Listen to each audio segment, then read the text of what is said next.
Bien. Así que aquí estamos, escuchamos las... Bueno, aquí fueron llegando varias preguntas. La primera es, ¿por qué los milagros se presentan luego de la narración de las parábolas? ¿Por qué los milagros en el Evangelio de Marcos, ¿no es cierto?, se presentan después de las parábolas? ¿Qué pregunta? Ustedes que vienen leyendo el Evangelio, que venimos leyendo juntos, ¿qué les parece? ¿No hubo otros milagros antes que estos? Claro, si ustedes me dicen, sí, Martín, en el capítulo 2, por ejemplo, o mejor dicho, en el capítulo 1 ya hubo una curación de un endemoniado. Luego en el versículo 32 del capítulo 1 se nos cuentan de numerosas curaciones por parte de Jesús. Después se nos cuentan, a principios del capítulo 2, comienza esa narración del paralítico ese que bajan del techo, ¿se acuerdan? Bueno, entonces, lo que pasa es que aquí, el capítulo 4 y 5, Marcos es como que recoge, hace como una especie de colección de parábolas, de lo que Jesús dice y de cómo lo dice, de manera parabólica. Ya hemos visto la vez pasada de qué se trataba, el discurso parabólico, distinguiéndolo, por ejemplo, de una sentencia de Jesús, de una afirmación, de un proverbio. Entonces, Jesús utiliza parábolas. Nosotros hemos visto pequeñas historias que desarrollan una comparación, una metáfora, con las cuales Jesús quiere explicar de alguna manera de qué se trata este misterio del reino de los cielos, del reino de Dios. La expresión reino de los cielos aparece en Mateo, en Marcos aparece la expresión reino de Dios. Y entonces, después del hablar de Jesús, en el capítulo 4, como estamos viendo, de manera parabólica, después del hablar, del decir de Jesús, aparece el actuar de Jesús, el accionar, el obrar de Jesús. Y esto está demostrando la potencia que tiene la palabra de Jesús, que no solamente dice, sino que además hace, realiza, ordena al viento, incluso a la naturaleza. Claro, a lo que a nosotros nos sorprende es que la naturaleza le obedece a Jesús y los discípulos no le obedecen, ¿no? Así que bueno, yo creo que es esto, ¿no? Es demostrar, ¿por qué vienen los milagros después de las palabras? Porque nos quieren demostrar los milagros que la palabra de Jesús es potente. Dice y hace, o hace lo que dice. Bien, otra pregunta que viene también en relación a las palabras de Jesús es, ¿cuál sería una posible interpretación por la cual el autor sagrado deja en arameo las palabras que le dice a la niña para salvarla, para revivirla? Bueno, es muy interesante esta pregunta. Sí, talitá cum. Pero con ese añadido de Marcos, que dice, a ti te lo digo, niña, a ti te lo ordeno. Talitá, niña, cum, levántate. Esto nos está indicando que, porque es Marcos que escuchó la predicación de Pedro. Quiere decir que Pedro quedó tan impactado del hecho que lo refirió así como lo vivió, ¿no? Además porque el arameo era la lengua materna de Jesús. Es muy interesante esto. El arameo en relación al hebreo si tenemos que hacer una comparación, es como el portugués al lado del español. Algo se entiende, pero no totalmente. El hebreo era el idioma culto, digamos. Las escrituras se leían en hebreo y se explicaban luego en arameo para la gente. Jesús hablaba el lenguaje de la gente sencilla, el arameo, ¿cierto?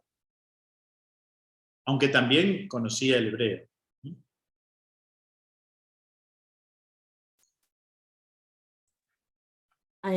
Acá, bueno, hay mensajes también de agradecimiento, expresan la claridad de tu exposición, Martín.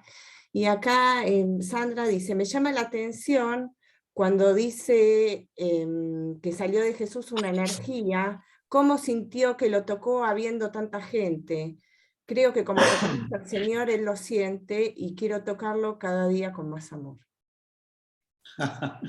El Papa Francisco, tirándonos de las orejas a los curas, nos dice que si nosotros no le ofrecemos la unción a la gente se encarga de robárnosla. Esta mujer hizo algo parecido. Además, fíjense, lo hizo con miedo, casi secretamente, por detrás de Jesús.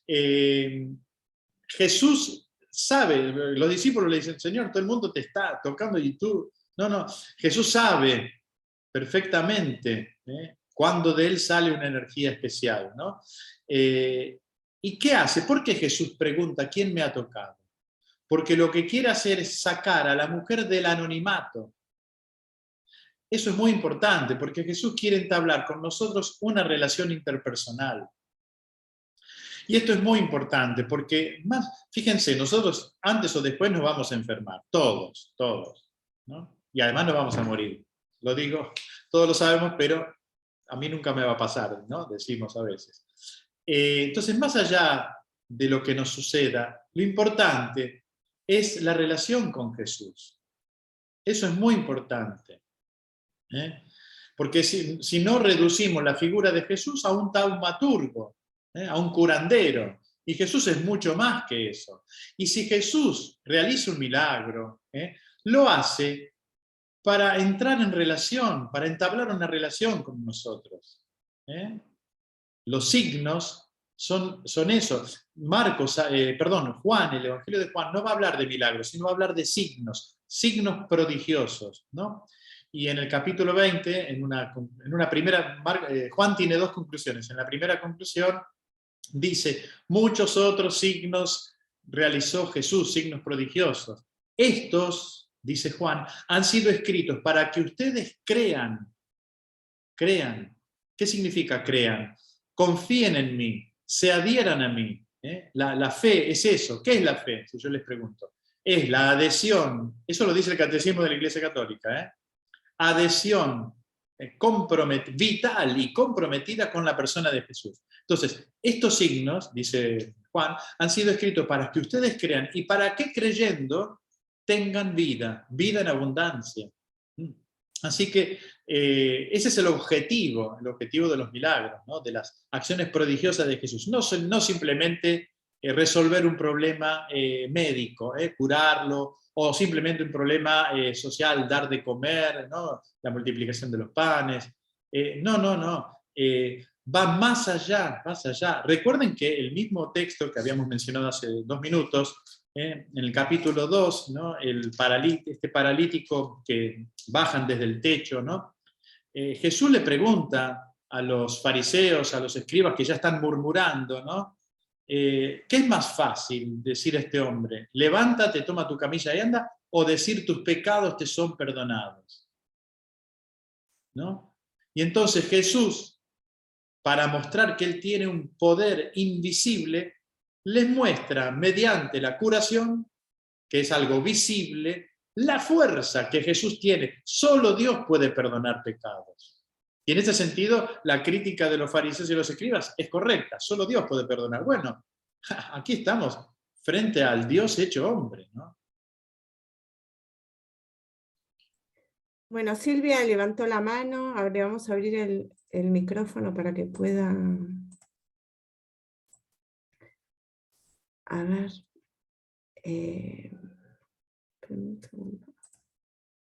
Ahí te abrí el micrófono. Bueno, gracias, buen día. Hola Martín, ¿cómo estás? Bueno, hola, ¿cómo estás? Bien. Mi pregunta, capaz que son una pregunta y un comentario. La pregunta es, este episodio de las personas endemoniadas que aparecen en los evangelios, es bastante llamativa, digamos, y como que actualmente no sé si se ve mucho. Yo creo que estuve cerca de un caso así, de una persona muy poseída, qué sé yo, pero es como que en aquella época parece como que era más frecuente que lo que es ahora. Entonces la pregunta es si esos episodios narrados de esa forma no serían más bien una metáfora de otra, digamos, del poder del pecado, o si era realmente un hecho de presencia del demonio en persona, no sé. O sea, esa es la pregunta. ¿A qué apunta la descripción cuando dice una persona endemoniada? Y Bien, el este es un tema. otro Bueno, reservate la pregunta para después. Porque ya con esta pregunta tenemos bastante. Después, Sí. cuando yo termine, me haces la otra pregunta. Dale. Este es un tema típico de Marcos, el de los endemoniados. Para Marcos, endemoniado, demonio, es igual a espíritu inmundo.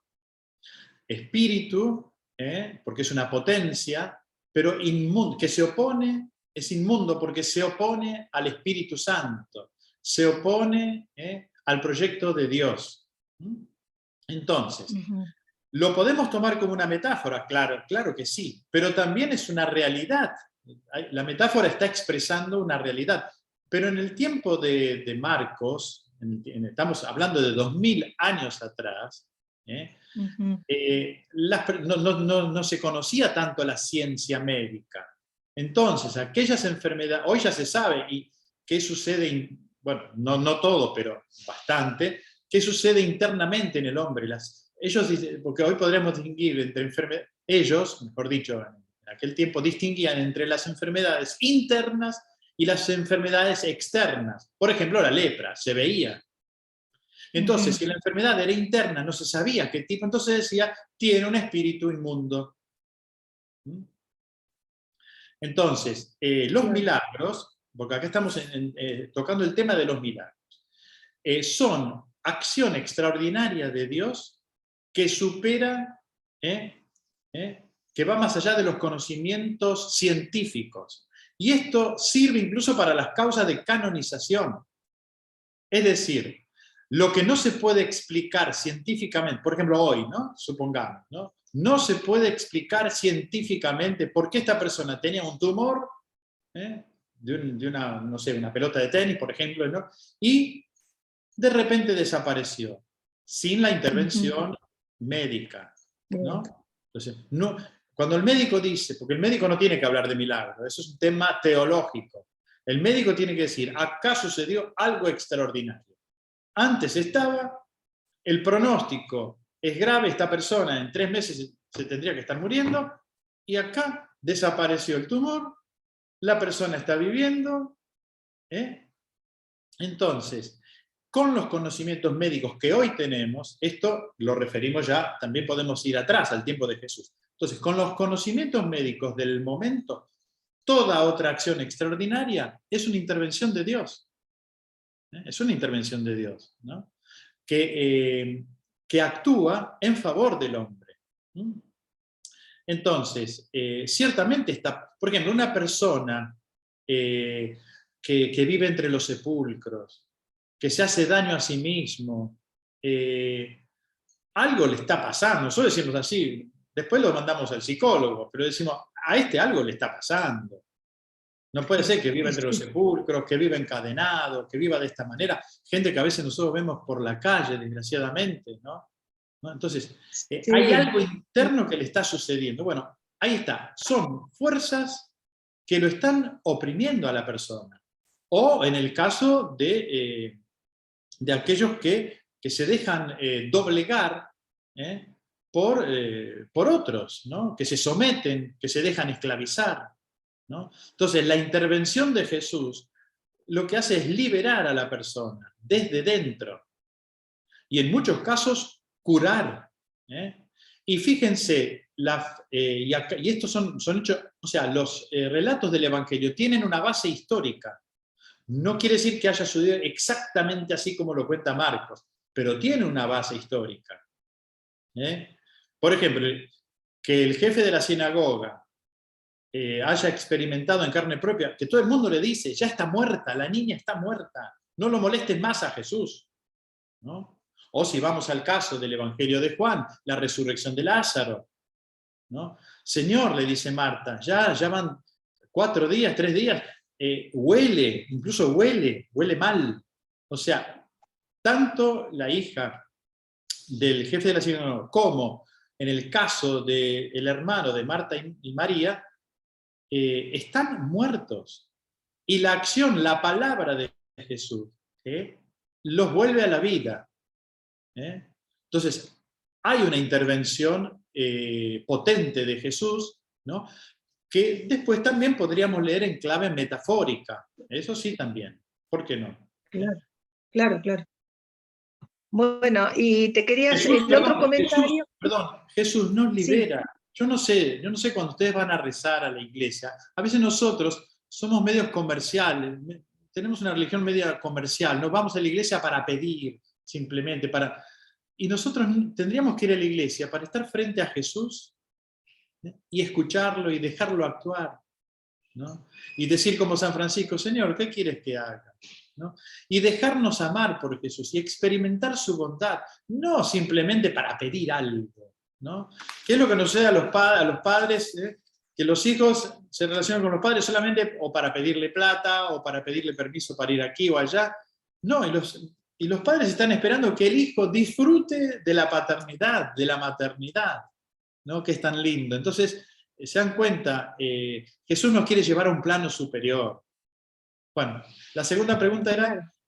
Y bueno, está relacionada con eso porque me llama mucho la atención el episodio de esta mujer que va secretamente a tocar el manto de Jesús porque ella internamente cree que Jesús la va a curar. O sea, ella no le pidió nada, solamente la guió su fe, su creencia, ¿no? El creer.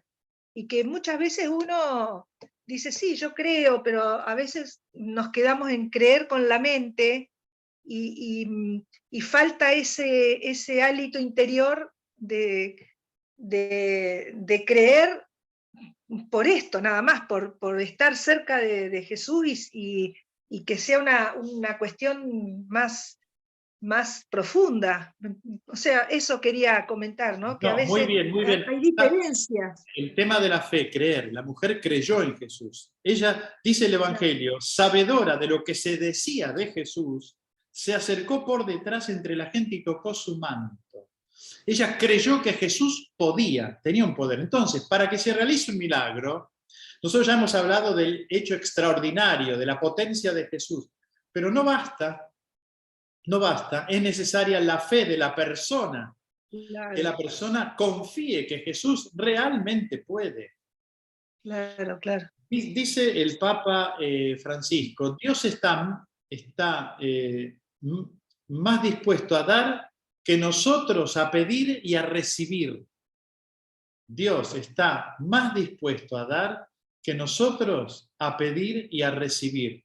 No nos confiamos totalmente. Como vos decías, Silvia, nosotros creemos, sí, yo creo en Dios, pero a ver, confío en Él, como Claro. en este caso esta mujer que sufría hemorragias, ¿no? Y dice el Evangelio, que ella pensaba, si logro tocar aunque solo sea sus vestidos, me salvaré. Y dice el texto que inmediatamente se detuvo la hemorragia y sintió en su cuerpo que estaba sana del mal. Al instante, bueno, esta es una expresión propia de Marcos, al instante, ¿no? Jesús, dándose cuenta de la fuerza que había salido de él, se volvió entre la gente y le preguntó, ahí está, ¿quién ha tocado mis vestidos? ¿Sí? La saca del anonimato. La mujer dice temblorosa, ¿no? Dice más adelante, se acercó. Se acercó atemorizada y temblorosa, se postró ante él y le contó toda la verdad. Jesús le dijo, hija, miren qué hermoso, que alguien te diga hijo, que te diga hija, tu fe te ha salvado. Vete en paz y queda curada de tu enfermedad. Sí, es muy impresionante, ese episodio es impresionante. Me encanta, me encanta. Sí. Bueno, gracias. Bueno, Ahí le vamos a abrir el micrófono a y Natalie. Silvina están levantando la mano. Sí, a Natalie le vamos a abrir el micrófono. Hola, buen día a todos. Hola, Fray Martín. Buenos días. Buenos días. Sí, no, en realidad quería comentarles algo que me llamó la atención al leer el relato de San Marcos en el capítulo 5, donde cura a la hemorroísa y a la hija de Lázaro, de Jairo.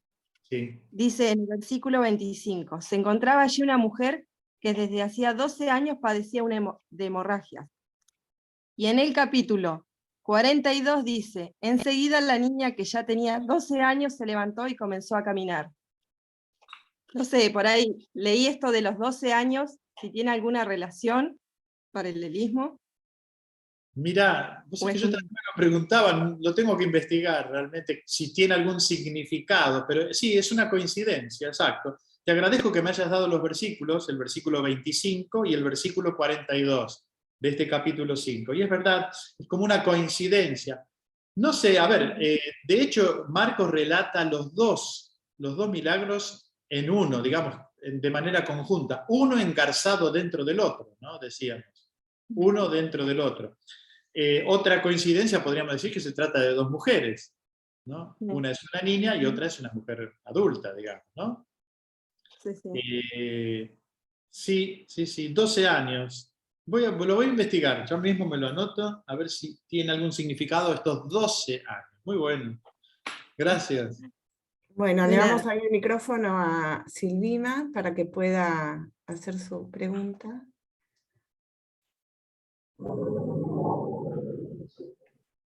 Hola, ahí está, Hola, ¿se escuchan? te escuchamos, sí. Sí, bueno, buen día a todos.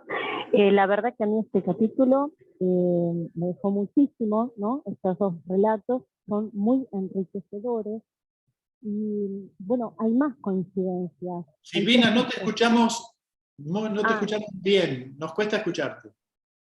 A ver si ahí se escucha mejor. ¿Ahí se Ahora escucha sí. mejor? Sí. Sí, que hay más coincidencias, ¿no es cierto? Hay 3 postraciones. En los 3 casos, el endemoniado también se postró cuando lo vio llegar a Jesús. Después, cuando ahí eso aparece en el versículo 6, dice, al ver de lejos a Jesús, se puso a correr y se postró ante él. Después, cuando lo va a buscar, el Jairo, al verlo, se postró ante los pies de Jesús, dice. Ese es en el 22. Y después la hemorroísa también se vuelve a postrar, ¿no es cierto? Y confiesa, confesión y postración. Bueno, y ahí aparecen un par de cositas más. También, bueno, a mí me dejó un montón de cosas, pero no la quiero hacer muy larga. Con esto Bueno, vamos por parte entonces, Silvina, vamos por parte. Sí, muy buena tu observación. Te agradezco que me menciones los versículos, así los vamos identificando.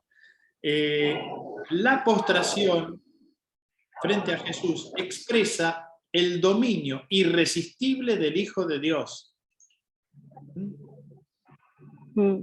Fíjense, cuando a veces nosotros entramos en la iglesia y es como si entráramos en un shopping. Yo he visto gente que ni siquiera hace la señal de la cruz. Parece que entra en un lugar turístico, ¿no? Entonces, si nosotros realmente tenemos fe, sabemos que allí, en el sagrario, está Jesús.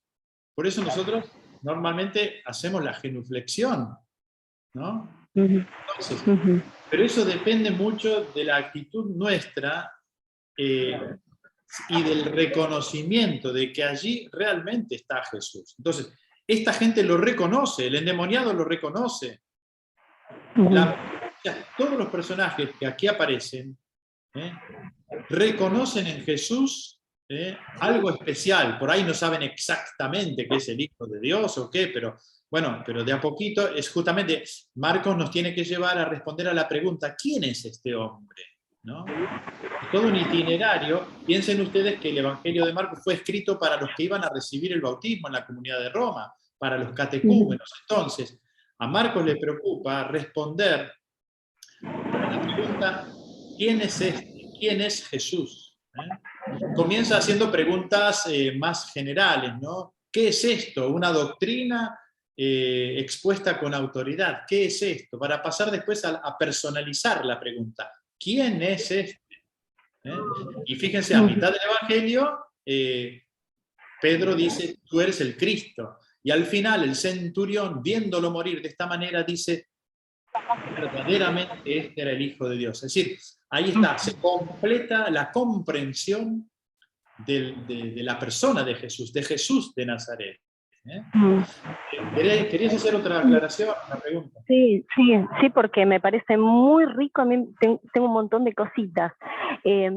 Bueno, y también otra, cómo hizo la introducción usted, Fray Martín, me pareció muy enriquecedor, porque en el capítulo 4 habla de las parábolas. Jesús nos enseña con la palabra, y en el capítulo 5 aparece el tema de los milagros. Es Jesús obrando, obviamente con el poder de Dios, a través de la acción. ¿Y qué significan los milagros? Para mí es la expresión del amor de Dios hacia nosotros, ¿no es cierto? Respondiendo a la fe con quien recurre a Él, ¿no es cierto? Reconociéndolo como omnipotente. ¿Y qué nos enseña a través de los milagros? Que nosotros podemos obrar así, obviamente, no devolver la vista a un ciego, pero sí darle una manta al que tiene frío, sí darle de comer al que tiene hambre, sí darle una mano de salvación a alguien que lo esté necesitando. Yo creo que es otra forma de enseñarnos también a través de los milagros. Por supuesto, pero también, fíjate, vos decías que Jesús en la primera parte obra a través de la palabra y luego a través de la acción, como fue en mi presentación, pero yo te digo que en la acción de Jesús también está la palabra. A ti te lo digo, niña, levántate. O sea, la fuerza de la palabra de Jesús en la acción misma van juntas. Entonces a veces me parece muy bien, me parece excelente poder dar de comer al hambriento, poder dar una manta a una persona, pero no es simplemente dar algo externo. El acercamiento a una persona necesita también de la palabra humana, del afecto humano, ¿no? Y fíjense que Jesús la toma de la mano, dice al final, ¿no? Es un detalle de Marcos ¿no? Entonces, qué importante que el gesto no es simplemente tomar un pedazo de pan, no. La gente necesita también la relación. Todos necesitamos de este contacto humano, de esta relación, ¿no? No simplemente de que resuelvan un problema, digamos, o de nutrición, o de frío, o de lo que sea, que es muy importante, obviamente, pero no solo de pan vive el hombre, dice la Sagrada Escritura. Y bueno, después, hay Paula y Susana. Una cosita más. No, con respecto a lo que decía Silvia, y también usted, padre Fray, es el tema de que cómo obra Dios. Vio que usted decía que es la salvación y cómo aparece en la sanación de nosotros, que esto pasa en las personas que se están por morir. Vio que siempre se habla de que hay una mejoría antes de la muerte. Se escuchó esto, no sé si es real, porque yo no lo viví, pero no, que le pasó, Silvina, esto le pasó a mi madre. Ah, bueno, que siempre hay un momento de que hay una mejoría antes de la muerte. ¿Esa no será la aparición de Dios en la vida de esa persona?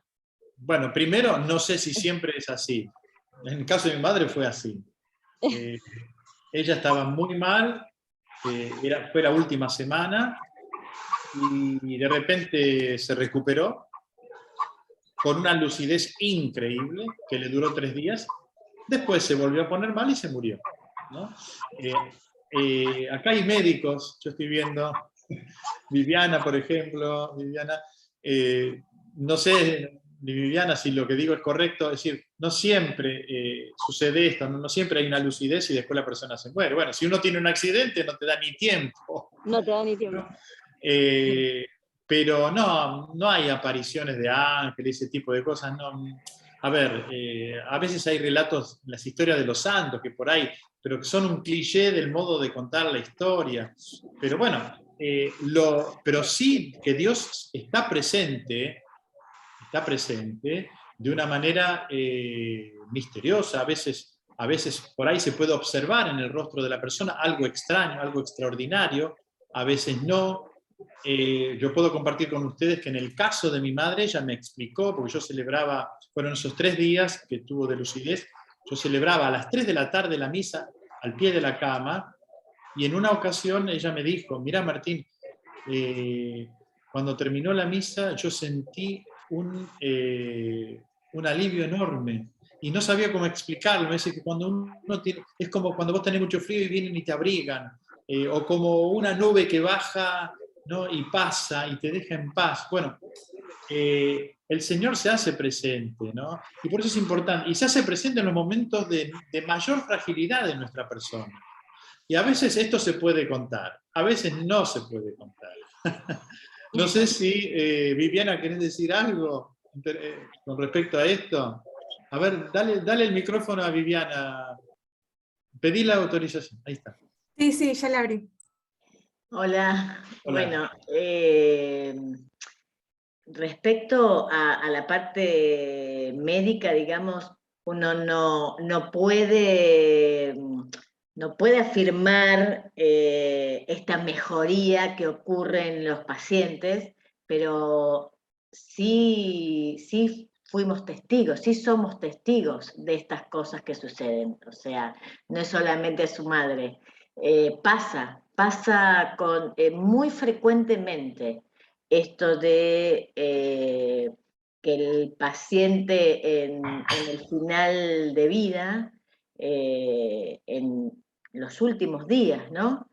Hacen como una mejoría y como una reconexión, digamos, como una reconexión con su familia, con su entorno, con su historia. Y sí, yo que soy creyente, que tengo fe, yo entiendo esto que tiene que ver con el Señor que hasta el último instante nos sana y nos salva, digamos. O sea, es la salvación. O sea, el Señor es como con el buen ladrón, ¿no? Hasta en el último segundo, ¿no es cierto? Es esta posibilidad.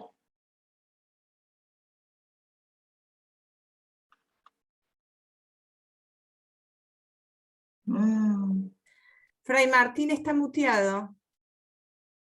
Perdón. Te agradezco, Viviana, esto. Es muy cierto lo que estás diciendo. Vos sabés que uno se podría preguntar, leyendo el Evangelio de Marcos, ¿por qué algunos creen en Jesús y otros no? Otros lo critican, murmuran. ¿Por qué? ¿Por qué algunos aceptan que allí hubo un milagro y otros no? Y todo depende muchas veces de la lectura que nosotros hagamos. Vos, por ejemplo, en este caso, mientras estabas contando como médica la experiencia de otros, y tal vez la experiencia tuya personal, el tema de la fe. Entonces, la fe nos permite ver lo que el que no tiene fe no puede ver. Felices los que ven, felices los que creen, dice Jesús, ¿no? Felices los ojos de ustedes porque ven y los oídos de ustedes porque oyen. Es decir, para nosotros la fe es una fuente de felicidad porque nos permite ver y oír lo que otros no pueden ni ver ni oír. Y hay gente que se reduce a eso, a una crítica, a la murmuración, y se les va la vida en eso. Entonces, nosotros tenemos un acceso a la Sagrada Escritura y a la vivencia de nuestra fe dentro de la iglesia, en la comunidad cristiana, una vivencia constructiva y una vivencia que nos permite ver y oír el accionar de Jesús en su iglesia que sigue actuando, ¿no? Bueno, vamos a Paola, que está levantando la mano, y después Susana, Graciela. Primero Paola, entonces. Bueno, buenos días, ¿cómo están? Buenos días, Martín. Bueno, mi pregunta era, ¿qué quiere decir Jesús con el significado de las parábolas cuando les dice a los apóstoles? Los que están afuera, todos se les presenten parábolas, para que por mucho que miren, no vean, por mucho que oigan, no entiendan, no sea que se conviertan y se les perdone. Ahí se me generó una duda, hay una inquietud. ¿Qué versículos son? Tenés que darnos, porque hay gente escuchando y todo el mundo quiere ir a ver si es verdad lo que estás diciendo. Bueno, es de la La Estamos en parábola el capítulo 4, versículo 10 en adelante, ¿no? ¿Por qué habla Jesús Versículo en 11. parábolas? ¿Por qué habla Jesús en parábolas? Él les dijo... No, pero eso no es, perdón, eso que leí, eso es el título. Cuando hablamos de Biblia, los títulos ni los mencionen, por favor. Tenemos que ir al texto. Eso es palabra de Dios. El título es un título que le pone el editor de la Biblia, ¿no? Versículo 12. Versículo 12, muy bien. Ahora 4, sí. 12. Para que por mucho... Es una citación del profeta Isaías, es, además. Sí. Para que por mucho que no mienta. Pero antes dice, justamente lo que vos estabas marcando, ¿no? Los que están fuera. Y acá tenemos la clave para comprender, porque para comprender tenemos que estar adentro, no fuera. Entonces, ellos nunca van a comprender, los que están afuera, los que están de lejos, los que miran de lejos, los que critican, los que tiran las piedras a la iglesia desde afuera. Es decir, es una imagen, tirar piedra, o sea, yo puedo hacer una crítica constructiva a la iglesia, pero la hago desde adentro, me compromete, no desde afuera y después escondo la mano. Entonces, si yo, por amor a la iglesia, hago una crítica, la hago desde adentro. Y entonces, estando adentro, puedo comprender si me equivoqué con la crítica, o, en fin, y todo lo que pueda llegar a suceder. Entonces, y comprender las palabras, las parábolas, la palabra de Dios. Hay que estar adentro. Gracias. O sea, por ejemplo, los que juzgan a la iglesia como y la comparan con una institución cualquiera, como si fuera cualquier otra institución, siempre se van a quedar cortos en el juicio. ¿Por qué? Porque nosotros sabemos que la iglesia es santa y pecadora. Pecadora en muchos de sus hijos, ¿no? Sobre todo incluso con escándalos y todo eso. Pero la cabeza, Jesucristo, es santa. Y además está llena de santos la iglesia, de gente buena. Entonces, los que critican a la iglesia como una mera institución, como si fuera un club o no sé, cualquier otra institución, nunca van a poder tener una valoración objetiva y profunda. Para valorar el accionar de la iglesia, tanto en el bien que hace como en el mal que hacen, pues yo les puedo asegurar que a veces la gente desde afuera la critica a la iglesia y se queda corta incluso cuando señala algo malo. Porque quien está dentro sabe que realmente es muy malo, no solo malo, muy malo. Hace mucho daño. Pero también sabemos todo el bien que se produce en esta institución eclesial. Entonces, hay que estar adentro para comprender. El que quiere comprender las palabras de Jesús, tiene que estar adentro, no puede estar afuera. Bien, muchas gracias. Susana Graciela Altamira. Ahí le abrimos el micrófono. Gracias, bendecido día para todos. Se nota que es un lindo día porque detrás tuyo se ve hermoso y además hace de contraste. Estoy en San Antonio de Redondo, en Córdoba. Ah, mira. Acá vivo. Bueno, la mía tengo un montón de preguntas, pero la principal con respecto al milagro del endemoniado, a mí se me plantea una situación, no tan solo conmigo, sino con muchos hermanos, que él le dice que no lo siga, porque el endemoniado quiere seguirlo a Jesús, ¿verdad? Exacto. Y él le dice que vaya y dé testimonio de lo que vivió. Y a mí me gusta traer el Evangelio al día de hoy, ¿no? A la vida actual, a nosotros, a nuestra vida cotidiana. Y hay hermanos que dicen, bueno, con lo que hace Jesús, y dice Jesús, basta. Y, por ejemplo, yo soy formadora en mi fraternidad, y me gusta ahondar en todo. Y digo, basta realmente. ¿Por qué es la pregunta? Porque es como que lo manda el endemoniado que dé testimonio y con eso basta. ¿Basta? Y no es la primera vez que él hace un milagro y dice, no me sigas, anda a dar testimonio. ¿Se entiende por dónde va la pregunta? Bueno, sí, esto es un particular que llama la atención. Sí, llama mucho la atención, porque sabemos que Jesús llama, ¿no? Sígueme, le dice a los discípulos, ¿no? Incluso tenía discípulas mujeres, Jesús. pero en este caso no se deja seguir. Pero le encarga una misión, lo manda a misionar. ¿Cuál es la misión del endemoniado? Bueno, ve y dile a los tuyos lo que el Señor ha hecho contigo, que ha tenido misericordia. Y ya de alguna manera es un seguimiento de Jesús ese, porque está anunciando lo que él experimentó en carne propia. Pero el seguimiento es propio de los apóstoles, por ejemplo, o de las mujeres, ¿no? Se dice claramente que había un grupo de mujeres que lo seguían, ¿no? Desde Galilea incluso hasta Jerusalén. Bueno, por eso la llamada de Jesús a seguirlo es un don muy grande, y no todos lo entienden. Y para algunos basta eso, haber experimentado en su vida un momento de encuentro con Jesús, como el endemoniado de Gerasa, y después va y lo anuncia a los suyos, ya está. Entonces, no es para todos igual, en el sentido, a ver, no hay uniformidad en Jesús.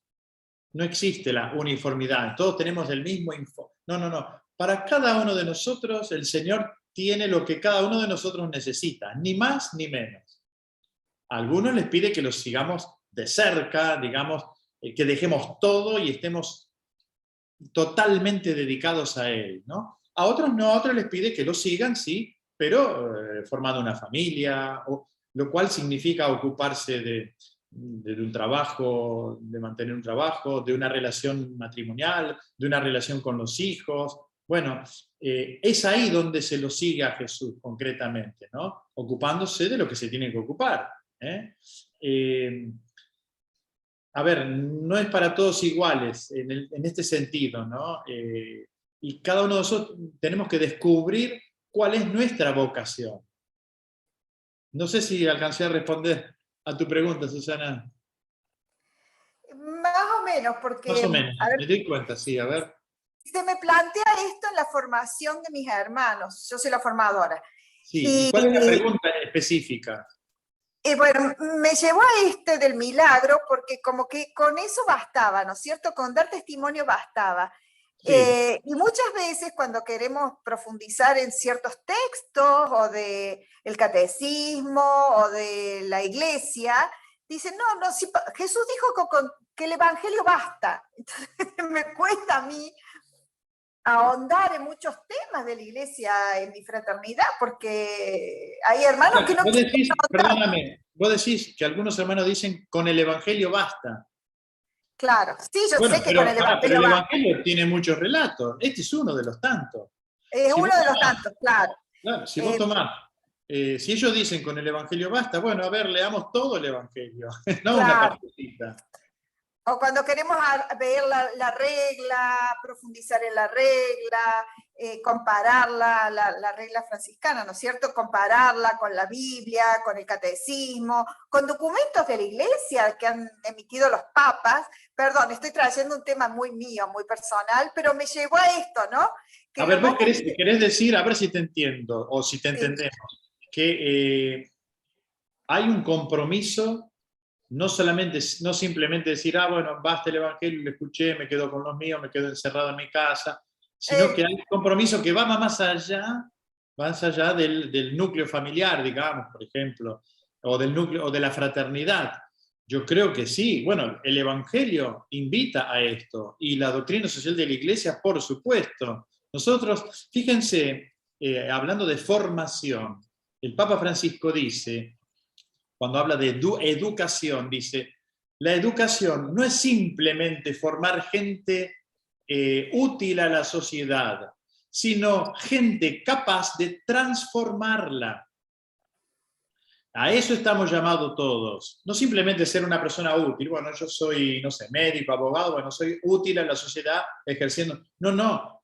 Yo, en ese ámbito en el que yo estoy, aunque sea incluso en barrendero, estoy llamado a transformar la sociedad, a mejorar la calidad, por ejemplo, en el barrido de una calle. Una profesión simple, digamos, sencilla. Bueno, todos en cada uno de nuestros ámbitos estamos llamados a ser creativos y a transformar. Entonces, en ese sentido, la fraternidad no se puede quedar cómoda en casa con los brazos cruzados y diciendo, bueno, ya está, escuchamos el evangelio. ¿Te convence más esta respuesta? Sí, sí, sí, sí. A lo mejor es lo que yo necesito escuchar, ¿verdad? Porque a mí me gusta profundizar. Pero bueno, tendré que buscar las herramientas para que podamos ahondar más en la doctrina social de la No podemos, o sea, la sociedad actual requiere una transformación, no un mantenimiento. Lo mismo que una fraternidad. No pueden ser fraternidades de mantenimiento, ¿no? Por ejemplo, cuando Jesús, y ahora me das pie a otra palabra de Jesús, fíjate, cuando Jesús dice, ¿no?, en las bienaventuranzas, felices los que hacen la paz, los que buscan, los hacedores de paz. Acá dice, el Evangelio no dice los que mantienen la paz, porque puede ser un acuerdo de no agresión mutua. Nosotros estamos llamados a hacer la paz. Los ingleses tienen la distinción entre peacemaker y peacekeeper. Peacekeeper es aquel que mantiene no, peacemaker, hacer la paz. Hacer la paz. ¿No? Muchas gracias, muchas gracias. Ahí está Juan Manuel desde Montevideo que quiere hacer otra pregunta. Ahí le abrimos el micrófono. Gracias, Susana. Gracias. Bueno, dos cosas, Martín. En realidad es para aportar en cuanto al endemoniado que lo manda nada más y nada menos que hacer luz en su familia y en su casa, donde es más difícil ser profeta en la tierra de uno. Por otro lado, es interesante esto, porque de alguna manera hay mucha gente que dice, ay, padre, yo no sé qué decir cuando se me piden un testimonio. Jesús te da la respuesta. Ande cuenta lo que el Señor ha hecho contigo. Evangelizar es contar lo que Dios ha hecho en mi vida conmigo. Entonces, para mí, en este momento donde el Papa nos plantea una iglesia en salida, bueno, ¿qué más rico testimonio que decir, mira, yo tengo todavía 1000 defectos, pero mira la obra, te puedo contar la obra que Dios ha hecho en mi vida conmigo. Perfecto. Eso por un lado. Sí, por otro lado... Perdóname, lo del ser luz en la propia casa, no siempre es fácil, es verdad esto también.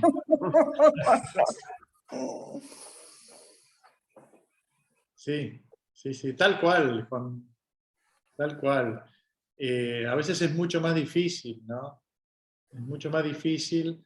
Y bueno, fíjense que en el Evangelio encontramos todos los ámbitos, ¿no? Todas las etapas, los ámbitos familiares, el ámbito social, el ámbito del trabajo. Jesús transforma a estos pescadores de profesión en pescadores de hombres, ¿no? Ya lo hemos explicado qué significa esto, ¿no? Ser pescador de hombre, ¿no? Pescador de profesión saca el pescado para matarlo, o para comerciar o para comer. El pescador de hombres es aquel que salva a alguien que se está ahogando, lo saca para salvarlo, no para matarlo, ¿no? Esto lo hemos visto, lo hemos analizado. Bueno, no sé si hay alguna otra pregunta, ya son 11:30 de la mañana. Hay una pregunta en el chat que dice, de Amelia, agregando la pregunta sobre los 12 años, ¿será alguna relación entre el paso de niña a mujer, pubertad, y en el caso de la hemorroísa, entrar a la menopausia? Bueno, no sé, es un poco, parece un poco tirado de los pelos, ya que hablamos de mujeres tirado de los pelos. Puede ser, no sé. Yo les dije que la iba a investigar, eso no sé por qué esta coincidencia en los 12 años, qué puede llegar a significar. No sé si en la Biblia de ustedes hay alguna nota a pie de página, a veces sucede que la misma Biblia que ustedes tienen explica este número 12, ¿no? No sabría decirlo.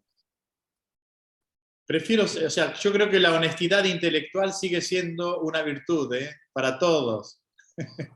Tanto cuando citamos a alguien y decimos, bueno, esto no me pertenece, le pertenece a otro. Vieron que yo cuando presento cuando hago mis presentaciones digo que lo que les estoy ofreciendo, estoy siguiendo la presentación, la estructura y el contenido del padre Claudio Dorio. Bueno, así cuando yo hago una afirmación importante que no es mía, yo tengo que decir, bueno, esto lo dice fulano de tal.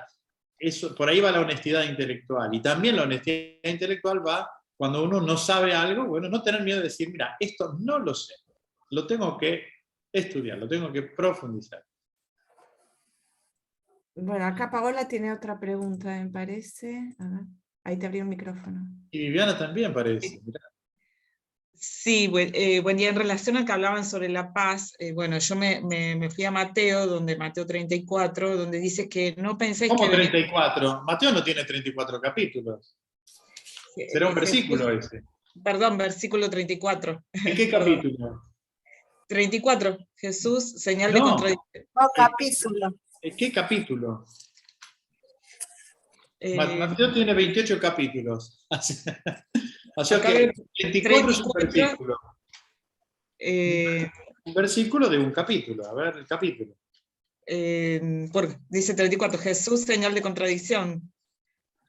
No penséis que he venido a traer paz a la tierra. En Mateo. ¿Qué capítulo? Yo les decía, por favor, díganme el capítulo y el versículo. Versículo 34. ¿De qué capítulo? Capítulo 4, 5. 10, perdón, 10.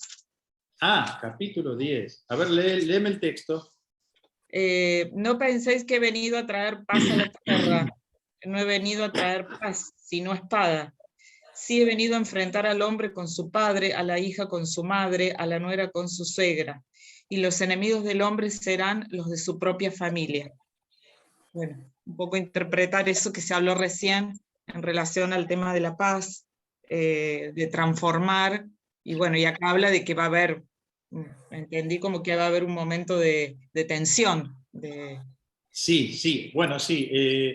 Es importante esto que está señalando, que va a haber momentos de tensión y de conflicto.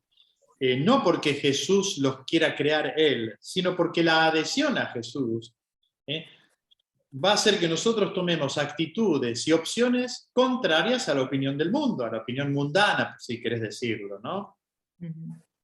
Sin querer las discordias, Jesús provoca necesariamente exigencias que imponen una elección de parte nuestra, y que son elecciones que no coinciden, y muchas veces ni siquiera con los de nuestro propio hogar, nuestra propia casa. Entonces, es ahí donde... Y una cosa que te quería decir, Paola, y se los digo a todos, cuando ustedes quieran señalar un texto, no me lean el título.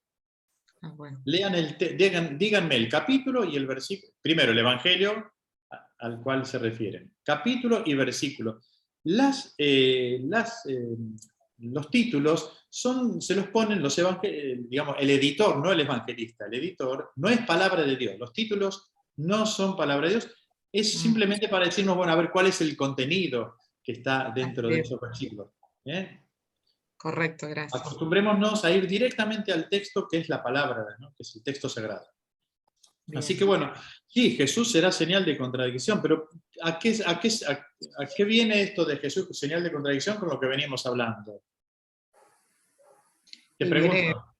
Sí, bueno, porque tiene que ver con que su palabra, digamos, toca, digamos, el mundo, que el mundo no está pudiendo entender, digamos, esta nueva mirada del Señor, digamos, ¿no? Claro, toca y transforma, exacto. Sí. Toca esa palabra por eso, bueno, nos mueve, digamos, nos transforma esa estructura vieja que tenemos, digamos, que, bueno, en nuestra historia podemos hablar de nuestra educación, nuestra manera de ver las cosas, o que nos educaron de forma correcta o incorrecta, pero bueno, el Señor va transformando eso y va sanando toda nuestra historia, ¿no? Eso es lo que yo un poco entiendo. Claro, y en cuanto a señal de contradicción, ¿sabés con qué tiene relación? Con el relato del capítulo 5, volvemos a Marcos, capítulo 5, versículos 1 al 20. ¿Por qué? Porque ahí Jesús, nosotros estábamos analizando el texto y vemos que Jesús, por un lado, produce un bien. Este hombre que estaba, fíjense la descripción que hace del endemoniado, antes y después. Es increíble, ¿no? Después que Jesús lo cura, este hombre está sentado en su sano juicio, sereno. Bueno, Jesús produce un bien, pero al mismo tiempo produce un mal económico a esta gente, ¿no?